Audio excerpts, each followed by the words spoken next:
একটু খেয়াল করে দেখেন। আল্লাহরে কি যে গন্ধ বেরিয়েছে। ভাই আপনারা কে কইছে এই লাশ এখানে আনতে? আপনার যেখানে ইচ্ছে সেখানে ফেলে দিয়ে আসেন। তোমার মাইয়ার লাশ 1 বছর ফ্রিজে আছিল।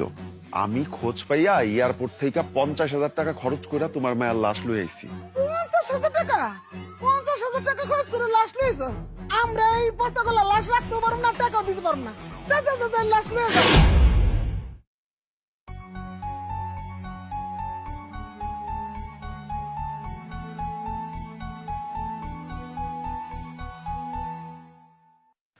চাচি, ওই চাচি, আরে তাড়াতাড়ি বাইরে আহো, দেখো আমি কারে লই আইছি।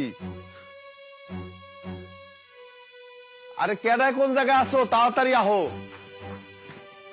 আরে রহিম, তুই না এই তুই সাত সকালবেলা তো চিল্লাচিল্লি শুরু করছিস, তা পুরো বাড়ি তো মাথায় তুলে লয়ে বসছিস। কি রে, কি হইছে? দেখো তোমার কলিজা সেরাধন ময়নার লাশ লই আইছি আমি। আমার কলেজে ছিল ধরেন লাশ। তোর এটা কার লাশ? আমার মায়া তো বিদেশে মারা গেছে 3 বছর আগে।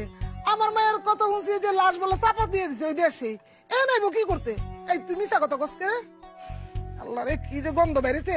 এ বাবা লয়ে যা তো, কার না কার লাশ এনে লইছস। ভাই আপনারা কে কইছে এই লাশ এখানে আনতে? আপনার যেখানে ইচ্ছে সেখানে ফেলে দিয়ে আসেন। চাচি, তুমি তো জানো আমি লাশ টানাটানি করি। তোমার মাইয়ার লাশ 1 বছর ফ্রিজে আছিল। আমি খোঁজ পাইয়া এয়ারপোর্ট থেকে 50,000 টাকা খরচ করে তোমার মায়ের লাশ লই আইছি।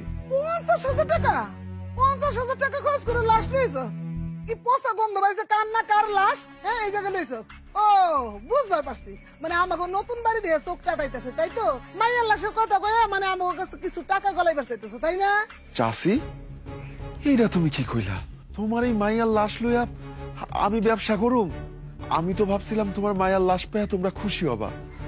অমন তো দেখতেছি তোমরা আমার উল্টা পাল্টা কথা কইতেছো।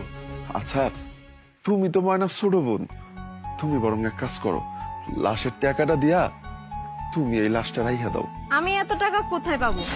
আমার কাছে টাকা আছে নাকি? টাকা থাকলে তো দিয়ে দিতাম। আর আমার এখনো বিয়ে হয়েছে যে আমি আমার স্বামীর কাছ থেকে না টাকা দিয়ে দিব? এমনিতেই মায়ের সংসারে পড়ে আছি, আমি এই লাশ রাখতে পারবো না।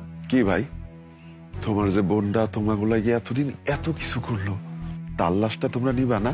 দেখেন ভাই, মানলাম আমি এই লাশ আমার বোনের, কিন্তু 50,000 টাকা দিয়ে এই লাশ আমি রাখতে পারবো না। লাশের গন্ধে টিকাই যাচ্ছে না। আপনি এখনই কোনো এক নদীর ভিতরে লাশটাকে ভাসিয়ে দেন, আমি 500 টাকা আপনাকে বকশিস দিয়ে দেবো। সাসি, যে মাইয়াটার টাকার জন্য আজকে তোমাকে ওই দিন ফিরছে, আর সামান্য কয়টা টাকার জন্য তোমরা তোমাকে মাইয়ার লাশ নিবা না? দেখ রহিম, আমরা এই পচাগলা লাশ রাখতে পারবো না, টাকাও দিতে পারবো না।